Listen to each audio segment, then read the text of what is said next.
How do you solve a decades-old mystery? When time and opinion have solidified what were once dubious connections into cold, hard facts, how do you go back to chisel out the truth? If you know the real truth, is it necessary to be exonerated in order to move on and get some semblance of peace? Is it possible to heal from injustice? Welcome to Strange and Unexplained with me, Daisy Egan. I'm the kind of person who likes to believe in innocent until proven guilty, but I'm also always sure it was the husband who did it. It would take a lot for me to believe that the husband, the one who almost always finds his wife dead, didn't do it. But if that husband has been beaten to the point of sustaining permanent nerve damage and other obvious injuries, and claims to his last breath he didn't do it, and there is another good suspect, I'm willing to break my own rule and maybe, just maybe, give the husband a little benefit of the doubt. A little. I'm not a big fan of injustice, and Lord knows there's a lot of injustice everywhere. Not just the social kind, but also the injustice that happens to individuals, people who get royally screwed by a system that is supposed to operate on the facts.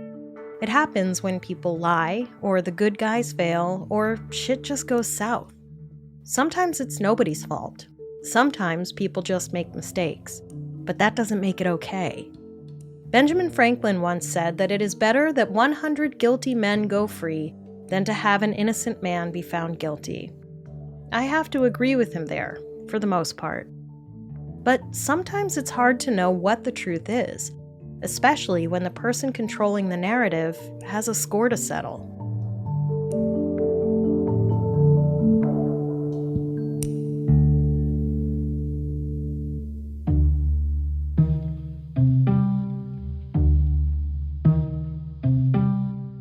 "29-year-old Dr. Sam Sheppard, his wife Marilyn, 30, and their 7-year-old son Samuel Reese, or Chip as he was called, lived in a very nice lakefront home on Lake Erie in Bay Harbor, an affluent suburb of Cleveland, Ohio. Sam was a doctor, and Marilyn was a stay-at-home mom. The couple met while still in high school in Ohio. She apparently then followed him to Indiana and then Southern California, where he got a doctorate in osteopathic medicine, which, from my experience, is like Reiki, but requires a doctorate. After they married in 1945, they returned to Ohio, where they bought the home on the lake so Sam could join his brothers in their father's medical practice. The Sheppards were pretty much a Norman Rockwell painting. On the outside, at least.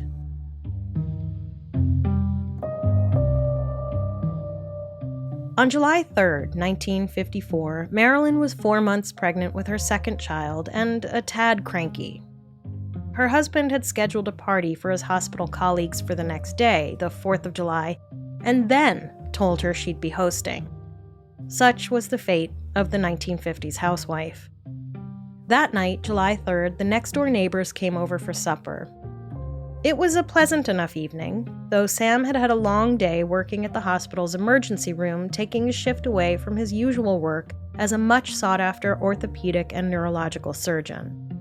Listen, this doesn't matter really, but I had to look up how a dude with a doctorate in osteopathy was performing surgeries. Apparently, osteopaths, which is not what they really call themselves anymore, can do their residencies in hospitals to get their physician's license. I am honestly so confused. But also, please don't DM me with explanations. I don't actually care. I just didn't want anyone else to go, wait, he was an osteopath and a surgeon? So, you're welcome, I guess? Okay, so, by the time the neighbors left around 12:30 a.m., Sam was already asleep on the daybed.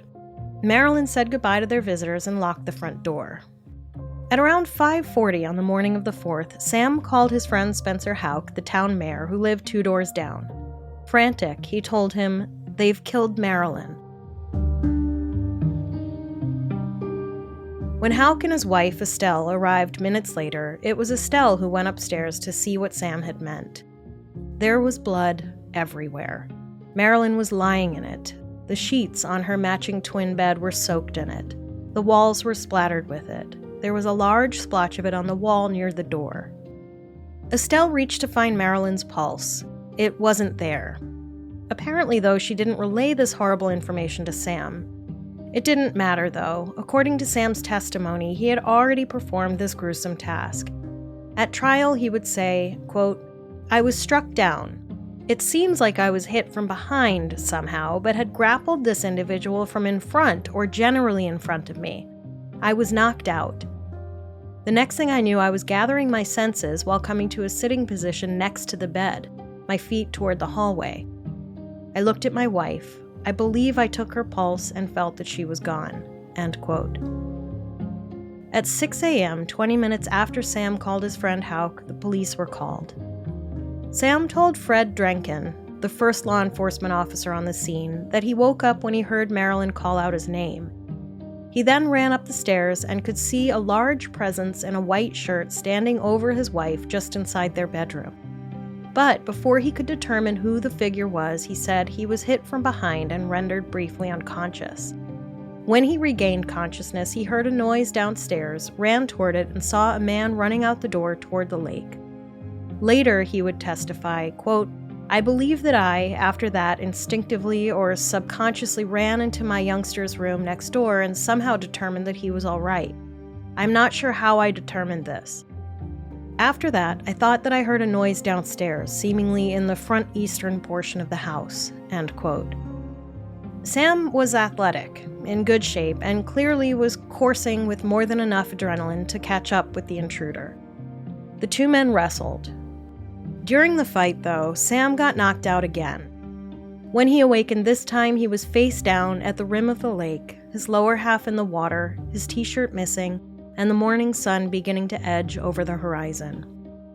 Sam's brother, Dr. Richard Sheppard, showed up and confirmed the awful truth, that Marilyn was indeed dead.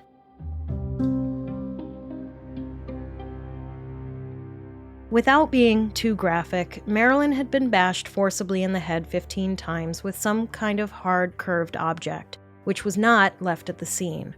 Her pajama pants had been removed and her top pushed up to expose her breasts, suggesting that she'd been sexually assaulted. Specifically, her legs were hanging off the side of the bed so her feet were nearly touching the floor. In fact, her legs had been placed between the slats of the bed frame in such a way that suggested she'd been intentionally pinned down.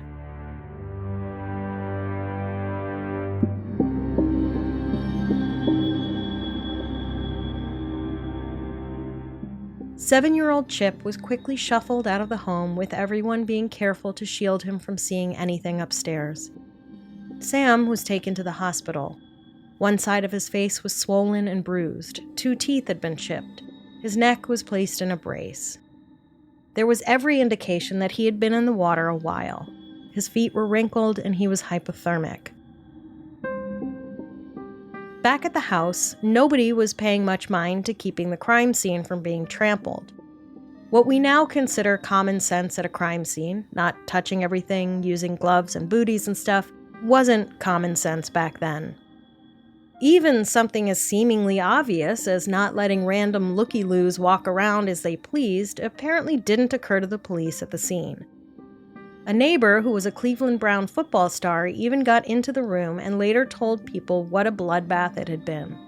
I don't know if police were wooed by his celebrity status or just not paying attention. The coroner, Dr. Samuel Gerber, got to the house around 8 a.m. and made note of dried blood on the stairs, smeared on the wall, and on the sliding glass door at the back of the house. Author James Neff wrote in The Wrong Man, a definitive work of the investigation, that whoever opened that door had blood on at least one hand, perhaps from a flowing cut. DNA testing was a long way off back in the 50s, so determining whose blood it wasn't going to be a thing. Dr. Gerber noticed, as had the first cop, that things looked a bit out of order, though kind of neatly disarranged instead of frantically so. Bowling trophies and some file boxes had been handled and broken. Sam's medical bag was open and dumped, and so were some drawers. But nobody had tossed that stuff willy-nilly everywhere, as you might expect, say, home intruders to do.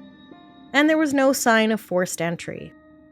And though the front door had been locked, it's very possible the back sliding glass door, the door that had smeared blood on it, had not. Despite Sam's condition, his beaten face and broken teeth, his hypothermia and shriveled skin on his feet, Dr. Gerber, it seems, felt in his heart that Sam had done it. Knew it. You know, like knew.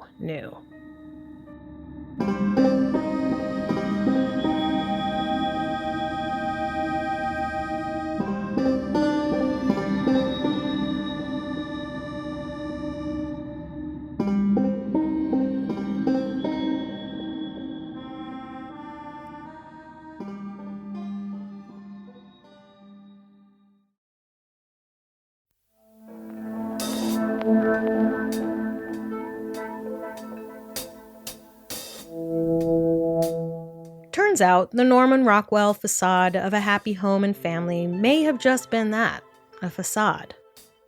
Sam was not exactly the prime example of fidelity that he'd promised to be when the couple had said their vows 9 years earlier. It's hard to know how Marilyn felt about that. Not every woman cares if her husband steps out, as it were. It would be reported that she didn't mind, really, because she wasn't all that fond of sex after her baby was born. And she'd suffered from postpartum depression, called then the baby blues, which is a really cute term for a condition that frequently leads to suicidal ideation.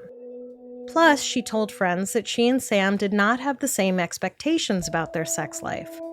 Apparently, he was insistent about sex at least once a day.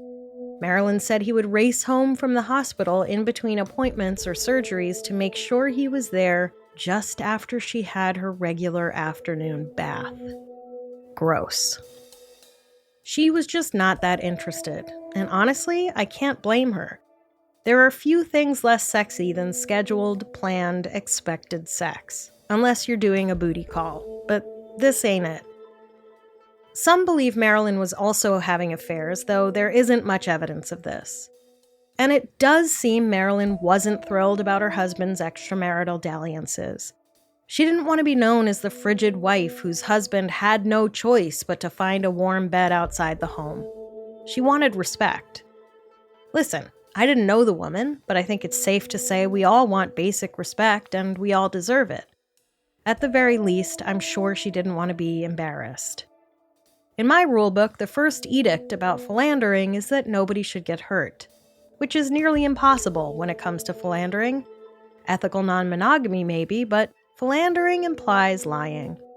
I'm just saying that he was not very discreet about these things, and for that, I'm giving him some heavy side-eye. Stay married or don't. Figure it out or don't. But certainly, if you're going to betray her, don't embarrass her to boot. That's just cruel. Anyway, Dr. Sam might have been a serial dick, but that doesn't make him a murderer. He swore up and down and over that he didn't kill his wife and unborn baby. He also would later say that the last 3 months of their lives together had been the happiest of their marriage. I mean, anyone can say anything, but Marilyn had commented to a friend a few months before her death that she felt like her husband had fallen in love with her all over again. So maybe I'm being hard on him. Maybe I'm not a romantic. Maybe my heart is a cold, shriveled up raisin. My point is their life wasn't exactly all peaches. Whose is?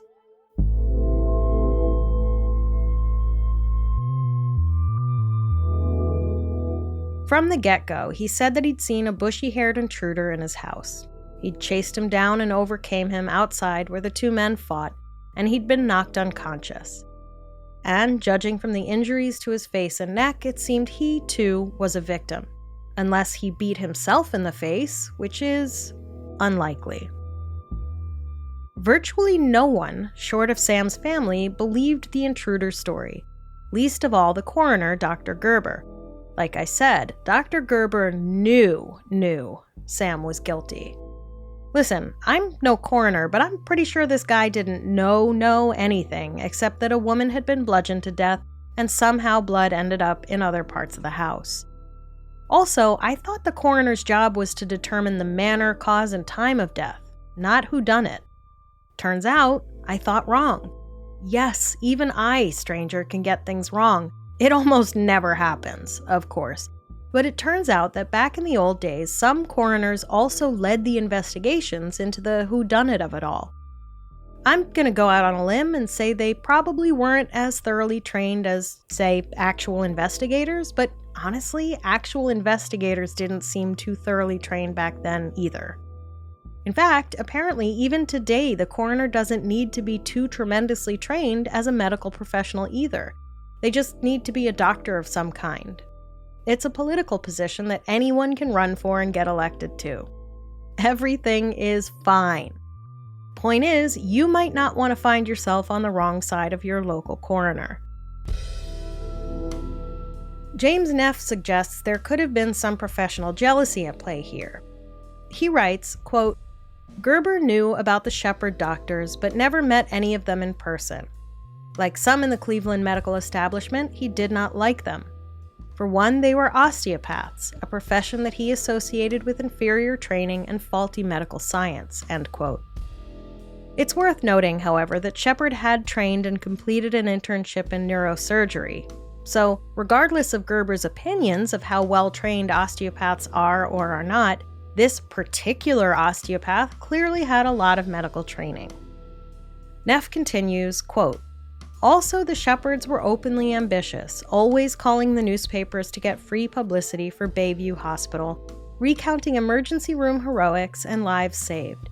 With medical reporting in the 1950s pretty much limited to ribbon cuttings at new hospital wings and new cures, newspaper reporters loved the dramatic and easily related news stories of emergency rescues, complete with heroes and happy endings, end quote. Heroes and happy endings has to be the name of a massage parlor somewhere.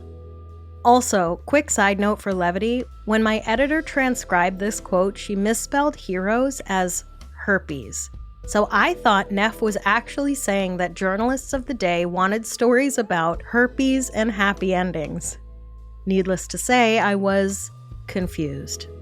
Herpes and happy endings is not a sentence one ever expects to read or say. Anyway, quote, MDs felt that grubbing for publicity was unseemly. In fact, earlier that year, Gerber had encountered a Bayview resident doctor and asked if he was part of the Sheppard clan. He replied that he was a resident at Bayview, and Gerber remarked, I'm going to get them someday, end quote.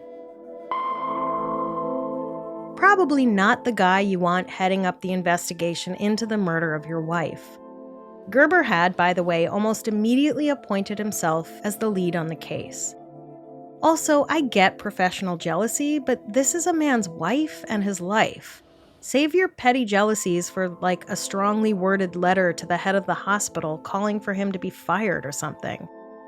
This feels excessive.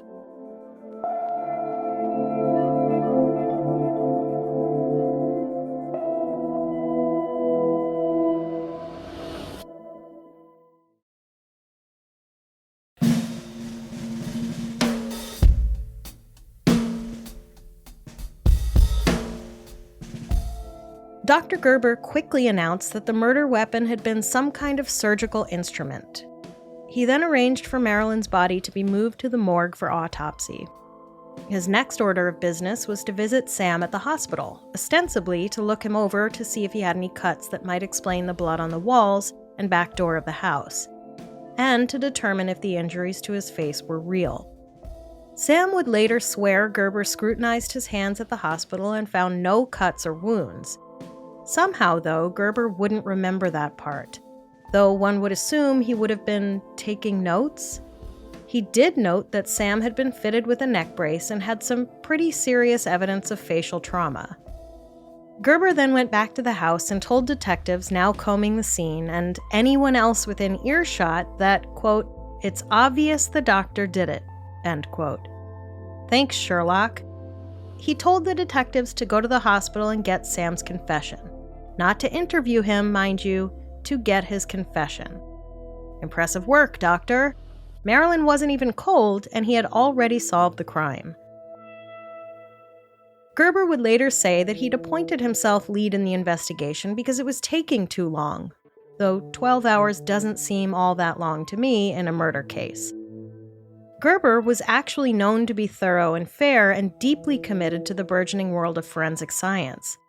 He was, after all, not some Nimrod. He just maybe didn't know how to stay in his own lane. And sure, Sam was a shoo-in for the murderer.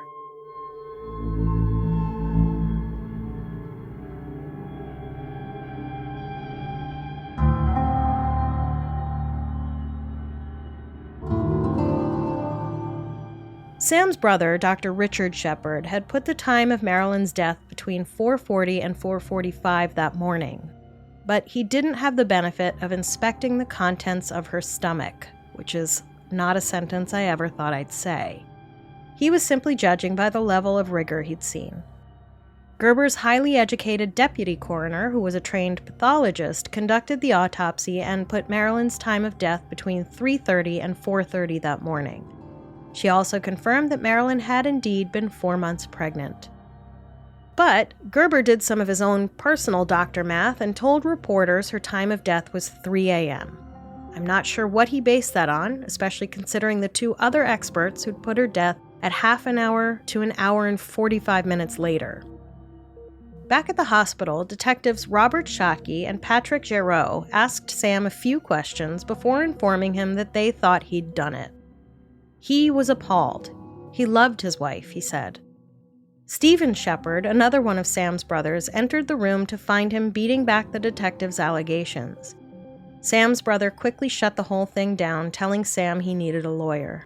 The detectives had to go. They did not arrest Sam. At least, not yet.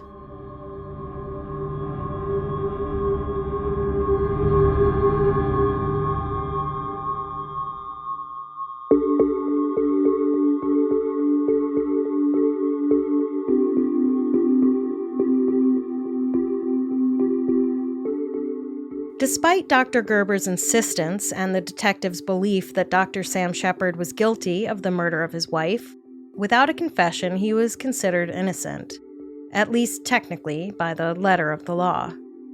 Personal opinion, obviously, was another story, but there just wasn't enough real evidence to indict him. There just wasn't enough there. Detectives hounded Sam for a retelling of the crime. He told his version at the hospital, he walked them through it at the house, recreating his every move. He sketched and then re-sketched what he could remember of the man he'd seen and wrestled with that morning. I hope he was a good portrait artist. If I were asked to draw a portrait of anyone, it would come out looking a lot like if Sloth from the Goonies was a stick figure. They couldn't even get this guy a professional composite sketch artist. Regardless of artistic abilities, Sam's story never changed, which surprised those who thought he did it. Sam's story was the same every time. Liars mess up the small stuff. But Dr. Sam Sheppard was a smart guy. Maybe he was an exception to that rule. But also, there was no clear motive, and it's kind of hard to get a conviction without a motive. Prosecutors don't need to prove motive in courts, mind you, but juries sure like them. The state's lawyers solved that problem by calling it an act of passion, a rage killing, a convenient way to be like, we don't need a motive. But was he actually guilty? Did Dr. Sam Sheppard really just snap and kill his wife?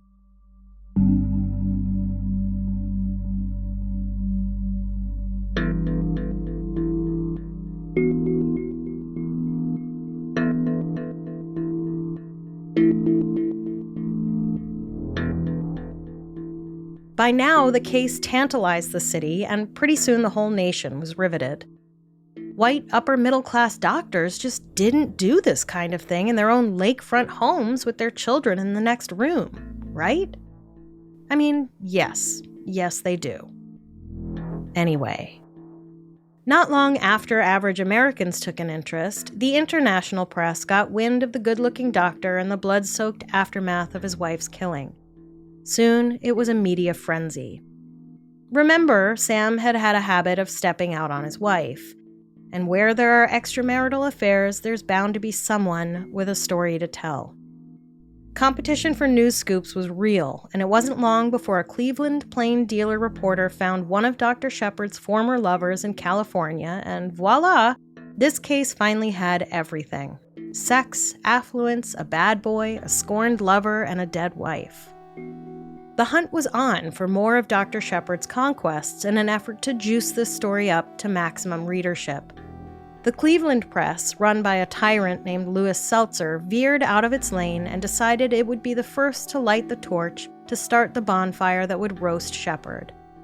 On its front pages, masquerading as coverage, it chided the police and the coroner for not indicting the good doctor.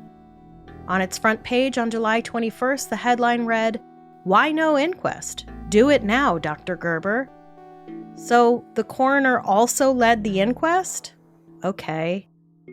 Author Neff quoted John Reese, a colleague of Seltzer's, who claimed Seltzer admitted his righteous and sanctimonious quest for justice was really about selling newspapers. Quote, "The whole murder was pushed. That was for circulation purposes. We were glad to have that circulation." End quote. Think about that next time you think your news source is giving you impartial reporting.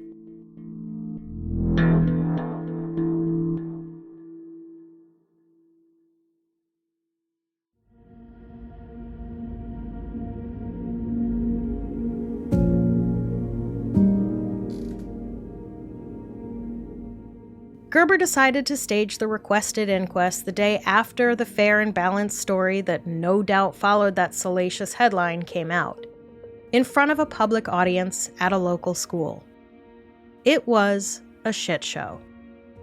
Gerber harped on Sam's flagrant womanizing, and Sam lied about it.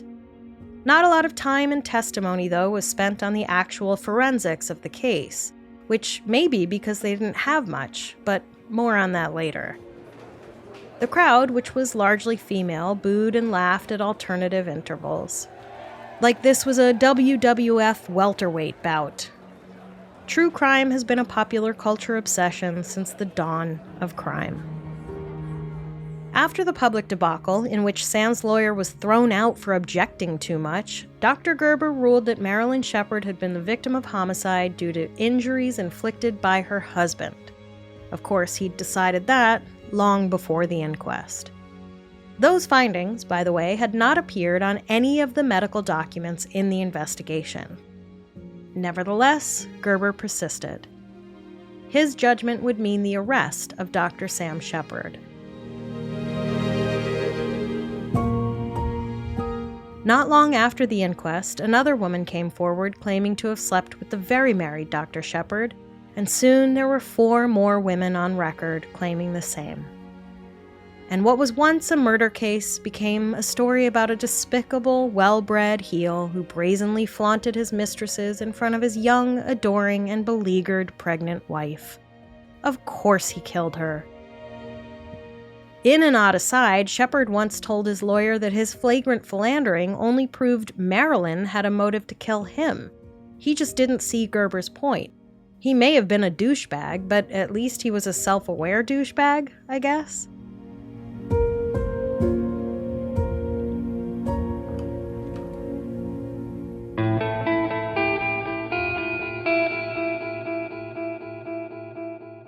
Meanwhile, even though Dr. Gerber had made his pronouncement, the Cleveland police were doing their job.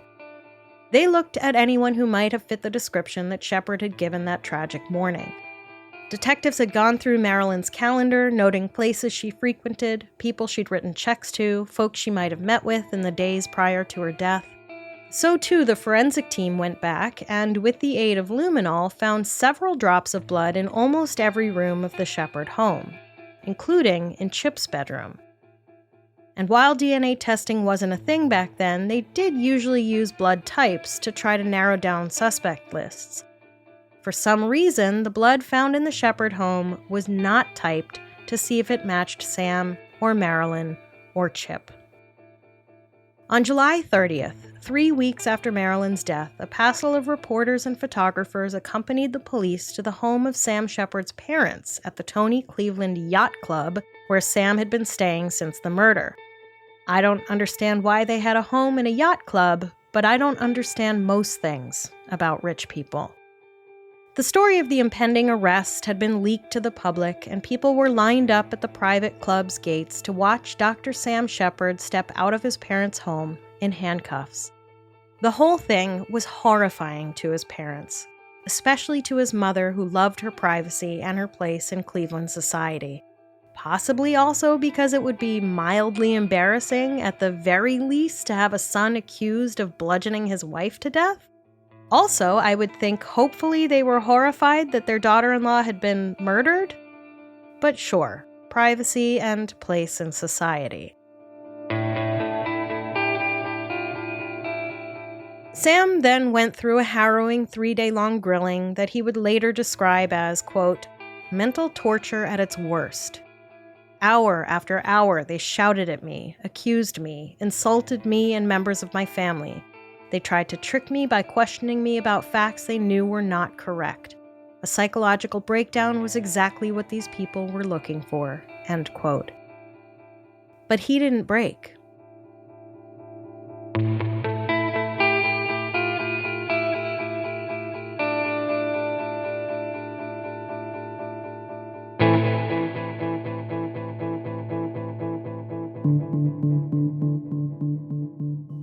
His family supplied the cash to get him out on a $50,000 bond set for his temporary freedom. A grand jury was impaneled the same day, August 16th.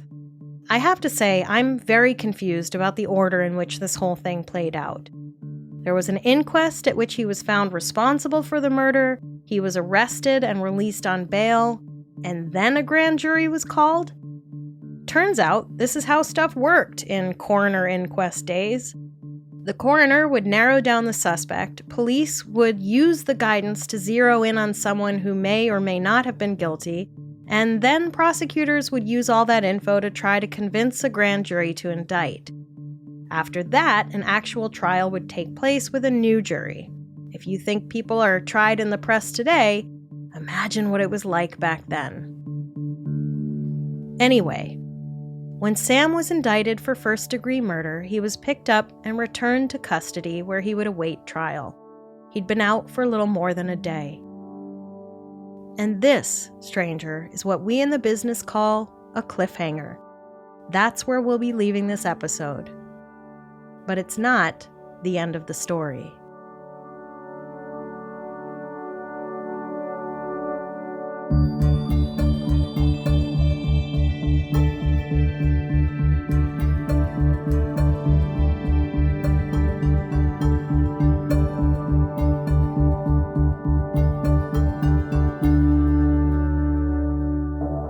Next time on Strange and Unexplained, Part 2 of the Dr. Sam Sheppard story, Trial by Media.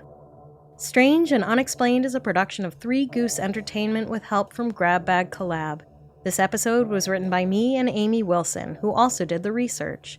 Editing help from Amber Hunt and sound engineering and mixing by Henry Lavoie.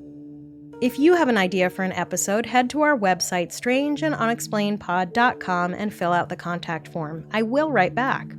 For more amazing content, join us at patreon.com/grabbagcollab, where for just $5 a month, you'll get all the Grab Bag exclusive shows, and for $8 you get those, plus Amber Hunt's Crimes of the Centuries and Strange and Unexplained early and ad-free. Grab Bag is an all-female and non-binary owned profit share network where our contributors get to keep ownership of their shows. We strive to give a platform to those who might not be able to land themselves on a bigger network. Who knows? Maybe you have a podcast idea you'd like to pitch to Grab Bag. We've got live recordings, watch parties, book clubs, and more. There's so much going on over at Grab Bag, you'd wondered if we missed the memo on how capitalism works. Join me on Instagram at SNUPod, Daisy Egan, and Grab Bag Collab, or head to the Facebook page to join in the conversation. If you like the show, please visit a sponsor with our unique code, give us a quick 5-star review, subscribe and download, and tell a friend. If you don't like the show, the name of the podcast is America First with Sebastian Gorka. Stay strange.